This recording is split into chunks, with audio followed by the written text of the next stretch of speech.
Hello friends, Ugadi ಹಬ್ಬದ ಹಾರ್ದಿಕ ಶುಭಾಶಯಗಳು. ಸೊ ಬೆಳಗ್ಗೆ ಎದ್ದ ತಕ್ಷಣ ನನ್ನ ವೈಫ್ ಟಾಸ್ಕ್ ಶುರು.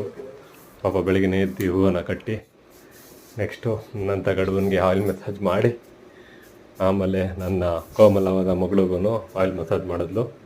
ಸೈಕಲ್ ಗ್ಯಾಪಲ್ಲಿ ನಮ್ಮ ಸಿಂಬ ಕಾಯ್ತಾ ಇದ್ದ ಎಣ್ಣೆ ನೆಕ್ಕೋಣ ಅಂತ, ಬಟ್ ಚಾನ್ಸೇ ಇಲ್ಲ, ಸಿಕ್ಕಲೇ ಇಲ್ಲ ಅವನ ಕೈಗೆ. ಆಮೇಲೆ ಅವಳೆ ಪಾಪ ಕಟ ರಂಗೋಲಿ ಎಲ್ಲ ಹಾಕಿ ಫ್ರೂಟ್ಸ್ ಎಲ್ಲ ಅರೇಂಜ್ ಮಾಡಿ ಅವಳದೇ ಆದ ರೀತಿಯಲ್ಲಿ ಫುಲ್ಲಾಗಿ ಪೂಜೆ ಮಾಡಿದ್ಲು. ನಾವೇನಾರು ಮಾಡಬೇಕಲ್ಲ ಅಂತೇಳಿ ತೋರಣ ಮತ್ತು ಬೇಳೆಲ್ಲ ಕಟ್ಕೊಟ್ವಿ. ಇದೆಲ್ಲ ಪಾಪ ಅವಳೇ ಮಾಡಿದ್ಲು. ಸೊ ಅವಳು ಮಾಡಾದ್ಮೇಲೆ ನೆಕ್ಸ್ಟು ಅವ್ರ ಕಸಿನ್ ಸಿಸ್ಟರ್ ಮನೆಗೆ ಹಬ್ಬ ಕರೆದಿದ್ರು. ಸೊ ಹೊರಡೋ ಜಲ್ದಿಲಿದ್ವಿ. ಸೊ ಅಲ್ಲೋಗಿ ಸ್ವಲ್ಪ ಹರಟೆ ಹೊಡೆದ್ವಿ. ಸೊ ಹರಟೆ ಹೊಡೆದಾದ್ಮೇಲೆ ಅವರು ಊಟಕ್ಕೆ ಕರೆದ್ರು.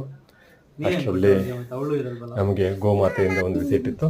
ಸೊ ಗೋಮಾತೆಯನ್ನು ಮೀಟ್ ಮಾಡಿ ಅವ್ರಿಗೆ ಒಂದು ಬಾಳೆಹಣ್ಣು ಕೊಟ್ಟು ನೆಕ್ಸ್ಟು ನಾವು ಹಬ್ಬದ ಊಟದ ಬ್ಯಾಟಿಂಗ್ ಶುರು ಮಾಡಿದ್ವಿ. ಸೊ ಹೋಳಿಗೆ ಸಾರು, ಸಂಡಿಗೆ, ಕರ್ಗಡುಬು ಎಲ್ಲ ಇತ್ತು ಅವ್ರ ಕಡೆ ಸ್ಪೆಷಲ್ಲು. ಸೊ ಈ ವ್ಲಾಗ್ನ ಎಂಡ್ ಮಾಡ್ತಾಯಿದ್ದೀನಿ. Please like, share and subscribe ಮಾಡಿ. ಓಕೆ, ದಯವಿಟ್ಟು ಸಪೋರ್ಟ್ ಮಾಡಿ.